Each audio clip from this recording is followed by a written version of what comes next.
The silence in our house had a weight to it, a physical presence that pressed down on my chest and made the air feel thick and hard to breathe.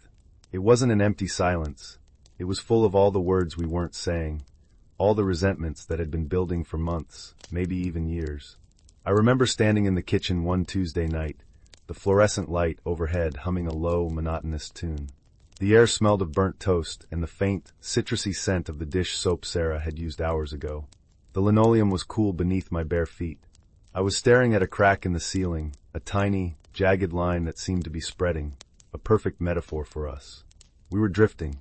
No, we were anchored in separate, stagnant pools of quiet frustration. I worked long hours at the firm, chasing a partnership that always seemed just one more 60-hour week away. She'd given up her job at the art gallery when we moved here for my career, and the vibrant, passionate woman I'd married seemed to have faded, replaced by someone I barely recognized, someone whose smiles didn't quite reach her eyes. That night, the tension finally snapped. It started over something stupid, something about me forgetting to pick up milk on the way home. But it was never about the milk. It was about the empty promises, the postponed date nights, the feeling of being roommates instead of husband and wife. Her voice, when she spoke, was dangerously low, a stark contrast to the shouting matches of our earlier years. "Do you even want to be here, Mark?" she asked, her back to me as she stared out the kitchen window into the impenetrable blackness of the backyard. The reflection in the glass showed a distorted version of her face, pale and strained. The question hung in the thick air between us. I didn't have an answer, or at least not one I was willing to say out loud. The truth was, I'd been asking myself the same thing. I felt a cold dread seep into my bones, the kind of cold that has nothing to do with the temperature. I could feel the precipice, the edge of something final. I opened my mouth to say something, anything to fill the void, but she spoke first, her voice barely a whisper. She turned around slowly, her hands clutching the cold granite countertop behind her. The overhead light carved deep shadows under her eyes, making her look exhausted and fragile. "There's something you need to know," she said, her voice trembling slightly. I went to the doctor today." My heart started a slow, heavy thud against my ribs. My mind raced through a Rolodex of terrible possibilities. But nothing could have prepared me for what she said next. She took a shaky breath, and her eyes, for the first time in months, locked onto mine with a raw, desperate intensity. "I'm pregnant." The words didn't register at first. They were just sounds disconnected from meaning. Pregnant. The hum of the refrigerator suddenly seemed deafening. The smell of burnt toast was gone, replaced by the scent of her perfume, a faint lily of the valley I hadn't noticed in a long time. I felt the cool floor tiles under my feet as if for the first time. Then the meaning hit me, a tidal wave of shock and disbelief that washed away the anger, the frustration, the silence. A baby. Our baby. It felt impossible. We hadn't been close in that way for weeks. But it only takes one time. A clumsy, half-hearted attempt at connection a month or so ago. It had to have been then. Are you sure?" I managed to stammer, my own voice sounding foreign and distant. She nodded, a single jerky movement. A tear escaped and traced a glistening path down her cheek. "I'm sure. About 2 months along." I crossed the small kitchen in 2 strides, the cool linoleum a forgotten sensation under my feet. I pulled her into my arms, and she felt impossibly small, all sharp angles and trembling limbs. I buried my face in her hair, inhaling the familiar scent of her shampoo, and for the first time in what felt like an eternity, the heavy silence was broken, replaced by the sound of her quiet, shuddering sobs against my chest. And I held her, feeling a seed of hope, fragile but real, beginning to sprout in the barren wasteland of our marriage. A baby. A baby was going to fix everything. The change was immediate and profound. It was like someone had thrown open a window in a musty, sealed room, letting in a rush of fresh, clean air. The oppressive silence was replaced by noise, by life. We talked. We actually talked about names and nursery colors and our fears and our hopes. We hadn't talked like that in years. The house started to smell different, too. Not of stale coffee and unspoken resentments, but of the fresh-baked bread Sarah started making, and the soft, powdery scent of the baby-safe lotion she rubbed on her belly every night. I would come home from work, and instead of the quiet hum of the television, I'd hear her soft voice reading from a baby book, the words floating through the house like a gentle melody. I cut back my hours at the firm. The partnership suddenly seemed less important than being present, than being a husband, a father. I'd sit on the floor, my head resting against her stomach, which was still flat, but held the most incredible promise. I'd talk to the little life inside, telling them about my day, about the world they were about to enter. Sarah would run her fingers through my hair, a gesture so full of tenderness it made my throat ache. I felt like I was falling in love with my wife all over again. I saw the spark return to her eyes, the genuine curve of her smile. She was glowing. Everyone said so. Our friends, my parents, her sister. They all said pregnancy suited her. She started wearing loose, flowing dresses, fabrics that felt soft against my skin when I hugged her. We were a team again, united by this miraculous, tiny secret we were nurturing. The first hint that something was wrong was so small I almost missed it. It was a Tuesday, about a month after her announcement. I had managed to get off work early to go with her to the first ultrasound appointment. I was practically vibrating with excitement. I'd been dreaming about it, about seeing that first grainy, black and white image, hearing that tiny, impossibly fast heartbeat. I sat in the car, the engine idling, the leather of the seat warm against my back. The air smelled of rain and exhaust fumes. I waited for her to come out of the house. 5 minutes turned into 10. I finally called her phone. "Hey, honey, I'm out front. Ready to go." There was a pause. I could hear the faint sound of a television in the background. "Oh, Mark. I'm so sorry. I completely forgot to tell you." Her voice sounded strained, a little too bright. "My mom called in a panic. My aunt fell, and she needs help. Dr. Miller's office was amazing about it, though. They squeezed me in this morning before you were even awake. I didn't want to wake you." A prickle of disappointment, sharp and cold, went through me. "Oh, well, is everything okay? With the baby?" "Everything's perfect," she said, her voice flooding with relief. "Absolutely perfect. The heartbeat is strong. I have the picture right here. I can't wait to show you when you get home." The disappointment was quickly washed away by a wave of pure joy. A strong heartbeat. A picture. Our baby was real, a tangible little being with a life of its own. When I got home that evening, the picture was in a simple silver frame on the mantelpiece. It was just a little gray smudge, a bean-shaped blur against a dark background, but it was the most beautiful thing I had ever seen. I picked up the frame, the metal cool and heavy in my hands, and traced the outline of the image with my thumb, my heart swelling with a love so fierce it felt like it might crack my ribs. Sarah came up behind me and wrapped her arms around my waist, resting her chin on my shoulder. "See," she whispered, her breath warm against my ear. "Perfect." The excuses started to pile up after that, but they were always so plausible, so reasonable. When it was time for the next appointment, I had a huge, unavoidable deposition at work that had been scheduled for months. Sarah insisted it was fine, that she didn't mind going alone. Another time, she claimed the doctor had to reschedule at the last minute for an emergency delivery, and the new time conflicted with a client meeting I couldn't miss. Each time, she would come home with a story, a detail about the baby's growth, a new picture for our growing collection on the mantel. I never questioned it. Why would I? Our lives had become a dream. We were happy. We were connected. We spent weekends wandering through baby stores, the air thick with the scent of baby powder and new plastic. I'd hold up a tiny pair of sneakers, no bigger than my thumb, and we'd both laugh, a sound that felt like a miracle. We painted the spare room a soft, buttery yellow, the smell of latex paint filling the house for days, a smell I came to associate with hope and new beginnings. I assembled a crib, the instructions spread out on the floor, the scent of fresh pine would sharpen the air. I felt the solid heft of the wooden slats in my hands, the satisfying turn of the screws as it all came together, creating a safe, strong place for our child. The doubt, when it finally crept in, was a cold and insidious thing. It was a Saturday afternoon in late autumn. The air had a crisp chill to it, and the world outside our window was a riot of red and gold. Sarah had gone out to meet her sister for lunch.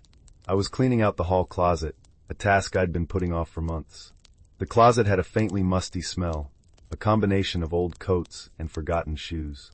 I was pulling out a stack of old blankets to take to Goodwill when a box tucked far in the back corner toppled over. It was a plain cardboard box, sealed with packing tape. But the tape was loose on one side. A small, white corner of something was peeking out. Curiosity got the better of me. I figured it was just old paperwork or photos. I pried the tape off. The cardboard groaned in protest. Inside, nestled in a bed of tissue paper, was not what I expected. There were several small, plastic-wrapped packages. I picked one up. It was an ultrasound photo, identical to the ones on our mantelpiece. but this one was still in its sterile, sealed wrapper. A label on the back read, Novelty Ultrasound. Stage 12 weeks. Perfect for pranks and announcements. The air in the closet was suddenly cold and thin. I couldn't seem to draw a full breath. The musty smell of old wool was suffocating. My hands started to shake. I ripped open the package. The photo inside was a perfect match for the first picture Sarah had given me. The little gray bean. The same smudges, the same text in the corner. My heart hammered against my ribs, a frantic, panicked rhythm. It's a joke, I told myself. A prank she was planning for her sister. A misunderstanding. There had to be an explanation. I dug deeper into the box, my movements clumsy and rushed. Underneath the fake ultrasounds was something else. It was wrapped in soft, white cloth. I pulled it out. It was a silicone form, smooth and cool to the touch. It was flesh-toned and shaped like the gentle, rounded curve of an early pregnancy. It was a fake baby bump. I dropped it as if it had burned me. It landed on the dusty floor of the closet with a soft, sickening thud. The sound echoed in the sudden, roaring silence of my mind. The world tilted, the floor seeming to drop away from beneath me. I stumbled back, my hand flying to my mouth to stifle a gasp. Every happy moment of the past few months flashed through my mind, but now they were tainted, twisted into something monstrous and grotesque. The glow in her eyes, the soft fabric of her dresses, her hand resting on her belly, the whispered conversations with our child. It was all a lie. The entire foundation of my renewed happiness, the very thing that had saved our marriage and brought me back from the brink, was a meticulously crafted, deliberate, soul-crushing lie. I sank to the floor, the rough carpet scratching my cheek, the smell of dust and deceit filling my nostrils. The only sound in the entire world was the frantic, ragged sound of my own breathing and the shattering of my heart. I stayed on the floor of that closet for a long time, the cold seeping into my bones. The silence of the house had returned, but it was different now. It wasn't just empty. It was a hungry, predatory thing, swallowing all the light and hope that had filled our home. I held the silicone belly in my hands, its weight feeling obscene, its texture a parody of life. I ran my thumb over its smooth, cool surface. I thought of all the times I had touched her stomach, feeling for a kick, a flutter, a sign of the life I believed was growing inside. I had been caressing a lie. A piece of plastic and silicone. The front door opened, and the sound of her key in the lock was like a gunshot in the quiet house. I heard her call my name, her voice light and cheerful. Mark? I'm home. I brought you a cannoli. The smell of sweet pastry and powdered sugar drifted down the hall, a scent that would have made me smile just an hour ago. Now it turned my stomach. I couldn't move. I was paralyzed, a statue of betrayal in a dusty closet. Mark, she called again, a hint of concern in her voice now. I heard her footsteps on the hardwood floor, growing closer. She appeared in the doorway of the hall, silhouetted against the brighter light of the living room. There you are, she said, her smile faltering as she took in the scene. Me on the floor. The open box. The fake belly resting in my lap. The color drained from her face. I watched it happen, a slow, horrifying retreat of life and warmth, leaving behind a waxy, gray mask of terror. Her eyes, wide and panicked, darted from my face to the object in my hands and back again. The paper bag with the cannoli slipped from her grasp, hitting the floor with a soft thud. She didn't say a word. She didn't have to. The truth was there, hanging between us in the dusty, dim light of the hallway, an ugly, unassailable thing. I rose to my feet slowly, my joints stiff and aching. I felt ancient. I held the silicone prosthetic out to her. My hand was shaking so violently, I was surprised I didn't drop it. What is this, Sarah? My voice was a wreck, a low, guttural rasp that didn't sound like me at all. It was the voice of a stranger. She just stared at it, her mouth opening and closing silently, like a fish gasping for air. Her breath came in ragged, shallow little puffs. Tell me what this is, I demanded, taking a step forward. The floorboards creaked under my weight, the sound unnaturally loud. Tell me this isn't what I think it is. Give me an explanation. Any explanation. Please. I was begging her to undo this, to tell me there was some logical, rational reason for a box of fake ultrasounds and a prosthetic stomach to be hidden in our closet. Tears began to stream down her face, silent and hot. They traced paths through her makeup, leaving faint, gray streaks on her pale skin. She shook her head, a tiny, jerky movement of utter despair. I can't, she whispered, the words so quiet I could barely hear them. I'm so sorry, Mark. I'm so sorry. The apology was a lit match on a trail of gasoline. A hot, roaring rage erupted inside me, a force so powerful it felt like it would tear me apart from the inside out. It burned through the shock, the grief, the disbelief, leaving nothing but white-hot fury. Sorry? The word exploded from me, a raw, wounded sound that bounced off the narrow walls of the hallway. You're sorry? You lied to me, Sarah. For months. You let me believe. You let me hope. You let me talk to a piece of silicone. You let me paint a nursery. You let me love a child that never existed. Each word was a blow, and I could see her flinch with every one. She stumbled back, her hand flying to her stomach in a gesture that was so ingrained, so practiced, that it sent a fresh wave of sickness through me. Don't, I snarled, pointing a shaking finger at her. Don't you dare. Don't touch your stomach like there's anything there. There's nothing there. There was never anything there, was there? She finally broke, her body collapsing in on itself as a gut-wrenching sob tore from her throat. She slid down the wall, her designer dress bunching up around her knees, and curled into a ball on the hardwood floor, her shoulders shaking with the force of her weeping. I was going to tell you, she choked out between sobs, her words muffled by her hands. I was trying to find the right time. I was so scared. Scared? I laughed, a harsh, ugly sound devoid of any humor. You were scared? What about me, Sarah? What about how I would feel? Did you ever once think about that? Or was this all just a game to you? A desperate, pathetic game to keep me from leaving? The moment I said it, I knew it was the truth. It clicked into place, the final, devastating piece of the puzzle. Our fight that night, the feeling that we were at the end, her desperation. This wasn't just a lie. It was a calculated act of emotional hostage-taking. Her sobbing quieted slightly. She looked up at me from the floor, her face a mess of tears and smeared mascara, her eyes wide with a pain that, for a fleeting second, almost mirrored my own. Yes, she whispered, the confession raw and naked. I was losing you. I could feel you slipping away. I was so terrified of being alone, of our marriage being over. I panicked. I said the one thing I knew would make you stay. The one thing that would make us a family again. Her honesty did nothing to quell the inferno inside me. It only fanned the flames. So you built a new life for us on a foundation of lies? I asked, my voice dropping to a dangerously quiet level. You thought that would fix us? You thought trapping me with a phantom child was the answer? I turned away from her, unable to look at her crumpled form on the floor any longer. I walked into the living room, the room where she had first told me her beautiful, perfect lie. I looked at the mantelpiece, at the row of silver frames holding pictures of a child that was nothing more than a stock photo from a novelty website. With a roar of pure, undiluted anguish, I swept my arm across the mantel. The frames crashed to the hearth, the sound of shattering glass a symphony of my own breaking heart. I kicked at the pieces, sending silver and glass skittering across the floor. I wanted to destroy everything. I wanted to tear the whole house down, this stage she had built for her elaborate play. I stood there, panting, in the wreckage of our living room, the air thick with the dust of my own destruction. The smell of her perfume, the lily of the valley, seemed to cling to everything, and I felt like I was choking on it. The only sound was her weeping from the hallway, a constant, miserable reminder of the depth of her betrayal.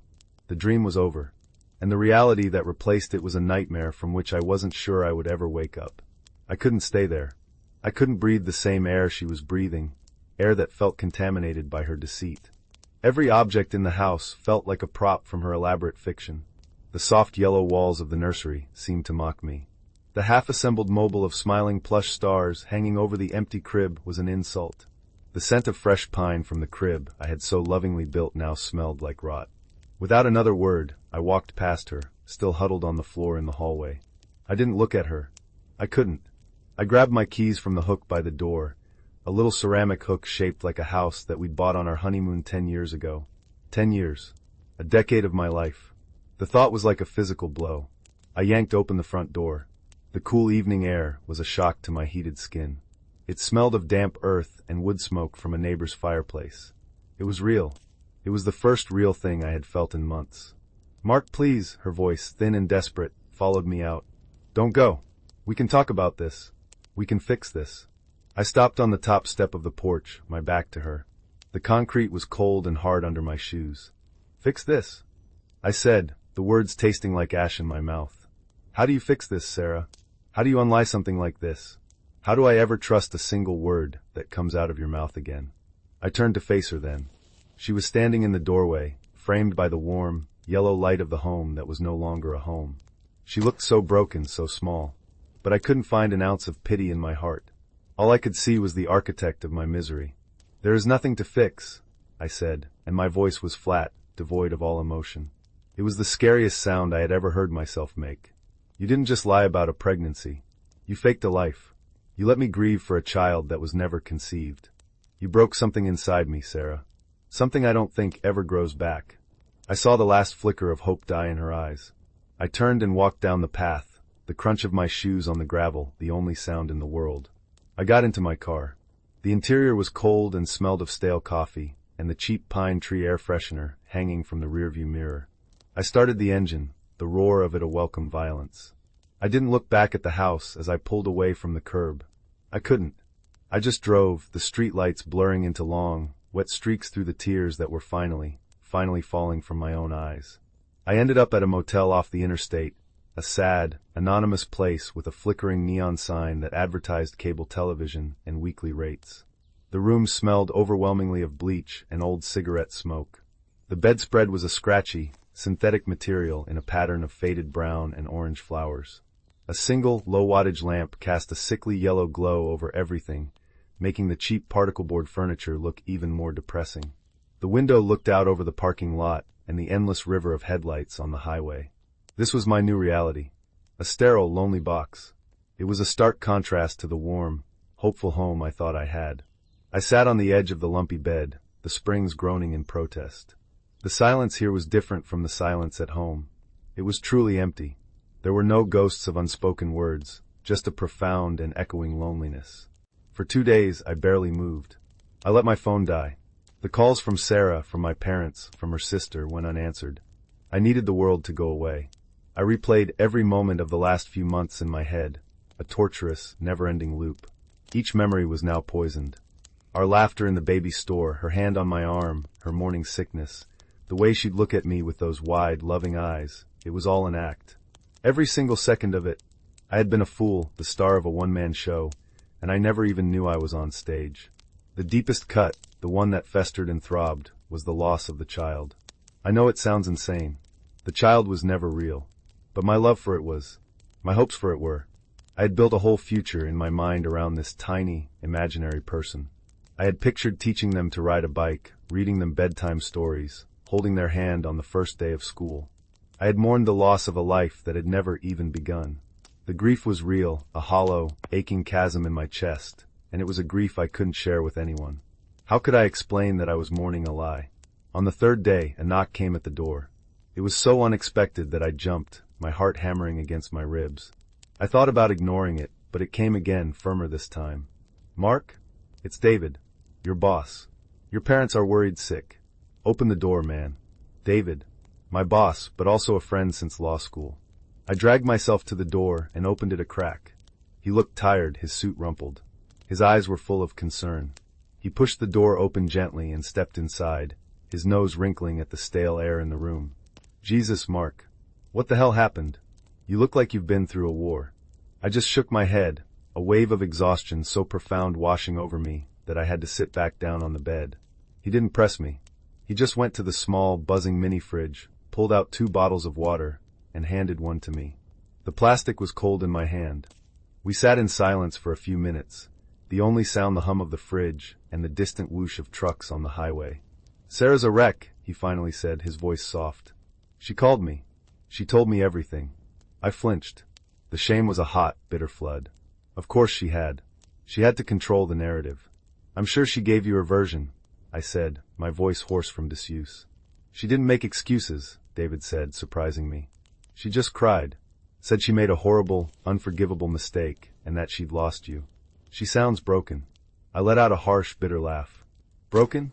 She wants to know what broken feels like. She should try being on this side of it." "I'm not defending her, Mark," he said, his voice firm but kind. "What she did was unthinkable. It's a level of deception I can't even wrap my head around. But I've known you both for 15 years. The Sarah I know isn't a monster. She's a woman who was terrified and did something crazy. It doesn't excuse it, but maybe it explains it." He paused, taking a sip of his water. "She asked me to give you this." He reached into his jacket pocket and pulled out a thick envelope. My name was written on the front in Sarah's familiar, elegant script. I stared at it as if it were a venomous snake. I don't want it, I said, shaking my head. Just take it, David urged. Read it or burn it, I don't care. But take it, then get out of this hellhole. Come stay at my place for a few days. You need to be around people. He left the letter on the grimy nightstand and stood up. The guest room is ready. My door is open when you decide to stop punishing yourself. And then he was gone, leaving me alone again in the sickly yellow light with the letter that felt like it weighed 1,000 pounds. For hours, I just looked at it. I imagined all the words inside. Excuses. Justifications. Pleas for forgiveness. I didn't want to hear it. I wanted to hold on to my anger. It was a shield. It was the only thing keeping the immense, crushing weight of the sadness at bay. If I let the anger go, I was afraid the grief would swallow me whole. But eventually, in the dead of night, with the endless stream of headlights painting hypnotic patterns on the ceiling, I picked it up. The paper was thick and creamy, the kind she always used.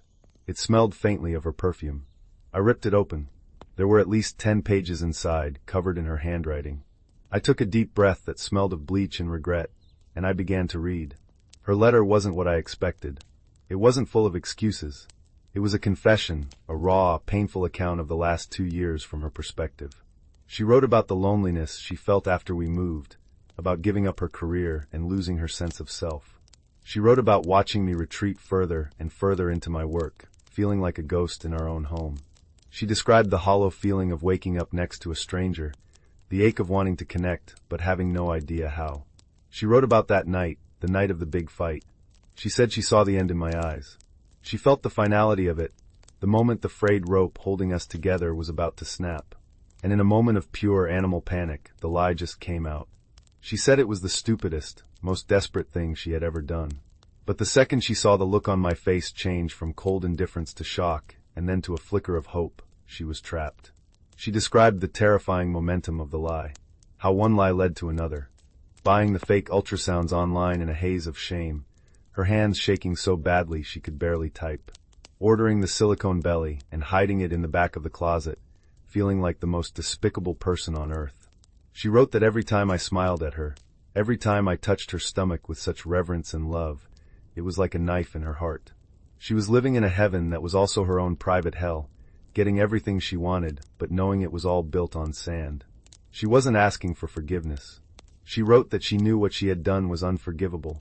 She had broken the most fundamental rule of a marriage, trust. She just wanted me to understand. To understand that her actions came not from a place of malice, but from a place of deep, broken, misguided love and terror. She had been so afraid of losing the man I used to be that she had, in the process, destroyed the man I was. The last line of the letter was simple. I love you. I know you may never believe that again, but it is the only truth I have left. I am so sorry I broke us. I finished the letter, and the rigid shield of my anger began to crack. The words didn't excuse her actions, but they painted a picture not of a monster, but of a desperate, lonely, and deeply flawed human being. My wife. The woman I had promised to love in sickness and in health. And we were sick. Our marriage had been dying a slow, painful death long before the lie.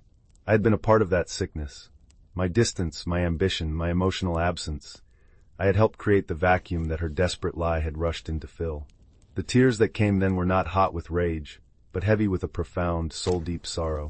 I was crying for her, for me, for the couple we had been, and the couple we could never be again. I was crying for the imaginary child that I had loved so fiercely. And I was crying because, for the first time, I understood that this wasn't just a story about her betrayal. It was a story about our failure. And as the first gray light of dawn began to creep through the grimy window of that cheap motel room, I finally knew that the anger was gone, replaced by an emptiness so vast it felt like a part of my own soul had been carved out. The question was what, if anything, could ever fill it again. A week later, I agreed to meet her. Not at the house. I couldn't go back there yet. We chose a park halfway between David's place, where I was now staying, and our home. It was a cold, bright November day. The sky was a sharp, brilliant blue, and the last of the autumn leaves crunched under my feet as I walked toward the bench where she was waiting. The air was frigid and smelled of pine needles and damp earth. She looked smaller than I remembered, swallowed up by a thick wool coat. Her face was pale and drawn, the vibrant glow she'd feigned for months completely gone, replaced by dark circles under her eyes. She didn't try to smile when I approached. She just watched me, her expression a mixture of fear and fragile hope. I sat down on the other end of the cold, iron bench. The distance between us felt like a mile. For a long time, we just sat there, watching the steam of our breath plume in the cold air. A dog barked in the distance. A child on the nearby playground laughed, a high, piercing sound of pure joy that felt like it belonged to another world. "Thank you for coming," she finally said, her voice quiet and raspy. I just nodded, my hands shoved deep into my pockets, my fingers numb from the cold. "I've started seeing a therapist," she said, looking down at her hands, which were twisting a damp tissue in her lap. "I have a lot of things I need to work on. My fear of abandonment. My sense of self-worth. It's not an excuse. I just want you to know I'm trying to understand how I could have done that." I listened, my expression unreadable. I wasn't there to absolve her. I wasn't there to forgive her. I honestly didn't know why I was there. Maybe I just needed to see her, to see the real person behind the lie, one last time. "I packed up the nursery," she continued, her voice thick with emotion. "I took it all down. The crib, the mobile. I painted the walls back to white. I couldn't look at it anymore. A fresh pang of grief hit me, sharp and unexpected. The buttery yellow walls. The smiling stars. I had to swallow hard against the lump forming in my throat. "Good," was all I managed to say. We fell into silence again. This time, I was the one to break it. "What you did, Sarah. I don't know if I can ever get past it. The trust is gone. And I don't know what a marriage is without that." "I know," she whispered, a tear finally escaping and rolling down her cold pink cheek. She didn't wipe it away. "I destroyed it. I would give anything, to go back to that night and just let you leave. It would have hurt less than this." And in that moment, looking at her, I believed her. I believed she was as broken by this as I was, just in a different way. She had to live with being the person who did this. I only had to live with it being done to me. I wasn't sure which was worse. "I need to file for separation," I said, the words feeling heavy and final in the cold air. "I need space. Real space. I can't think about the future, about us, about anything, until I can get my head straight." She nodded, a slow, sad acceptance. She had to have known it was coming. "Okay," she breathed. "Whatever you need." I stood up, the meeting feeling both impossibly long and far too short. "I'll have David get the papers drawn up." "Mark," she said, her voice stopping me. I turned back to her. She looked up at me, her eyes pleading. "I know it doesn't mean anything right now, but I am sorry. Not just for the lie. I'm sorry I wasn't the wife you needed.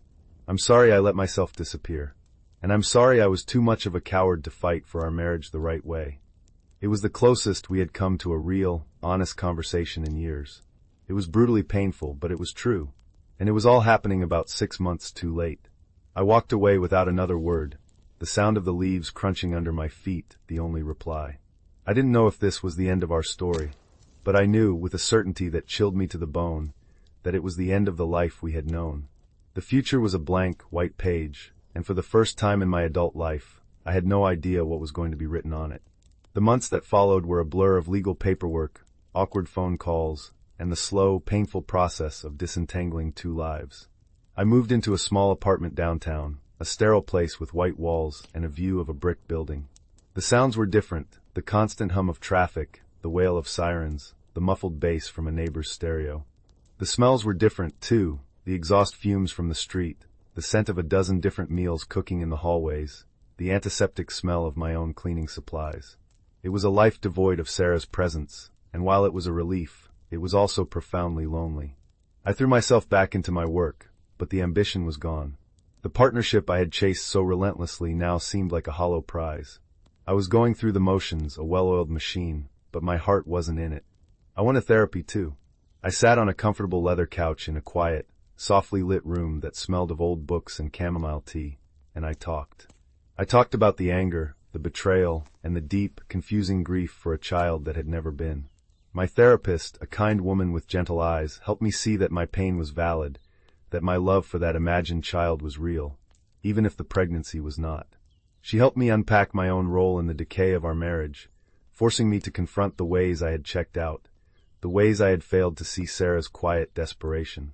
One Saturday, about 6 months after I'd left, I had to go back to the house to pick up the last of my things. Sarah had agreed to be out for the day, so we wouldn't have to see each other. I let myself in with my old key, the feel of it in my hand familiar and strange at the same time. The house was unnervingly clean, sterile, like a hotel. The air was still, holding no scent of her perfume or her cooking. It was just a building, a collection of rooms. The soul of it was gone. The silver frames on the mantel were gone, replaced by a single vase with a few sad-looking flowers. I walked through the rooms, boxing up my books, old college sweatshirts, the framed photos from my desk. It was a strange, and a dig through a life that no longer felt like mine. Finally, I went into the spare room. The nursery. The walls were a stark, flat white. The space was completely empty except for a single cardboard box in the corner. It was my box, filled with the last of my office supplies. As I sealed it with tape, my hand brushed against something tucked into the closet. It was a small wooden box. I didn't recognize it. I opened it. Inside, on a bed of faded velvet, was a collection of mementos from the very beginning of our relationship. A ticket stub from our first movie, a terrible action film we'd both made fun of. A dried, pressed flower from the corsage I'd given her for a college formal. A matchbook from the Italian restaurant where I'd proposed. And underneath it all, a small, folded piece of paper. I unfolded it carefully. It was a note she had written me back then, in her looping, optimistic handwriting. It said, "Mark, I know things will get hard sometimes. Life is complicated. But please always remember this feeling. The feeling of right now. This is us. This is real. I will love you through everything." I sank to the floor, the note clutched in my hand, the cool wood of the floorboards a stark reality beneath me. The smell of the old, dried flower was faint, a ghost of a memory. And I wept. I wept for the two young, hopeful kids who had believed love was enough. I wept for the years we'd lost to silence and distance. And I wept for the woman who had been so lost that she'd clung to a desperate lie, betraying the very promise she had made in that note all those years ago. The betrayal was still there, a deep, permanent scar on my soul. But as I sat on the floor of that empty white room, a new feeling began to surface alongside the pain, a whisper of forgiveness. Not for her, not yet, but for us. Forgiveness for our human, messy, catastrophic failure to live up to the promise of that note. I left the little wooden box on the floor. It belonged to the house, to the life we had built and then dismantled. I took my boxes and walked out of the house for the last time. I left my key on the kitchen counter, the metal making a small, final click as it hit the granite. As I closed the front door behind me, the sound wasn't one of anger or finality. It was quiet, soft, and filled with a heartbreaking sadness. The path forward was still a mystery, a terrifying, empty space. But for the first time, it didn't feel like an ending. It felt like a blank page, and I was finally ready to start writing again.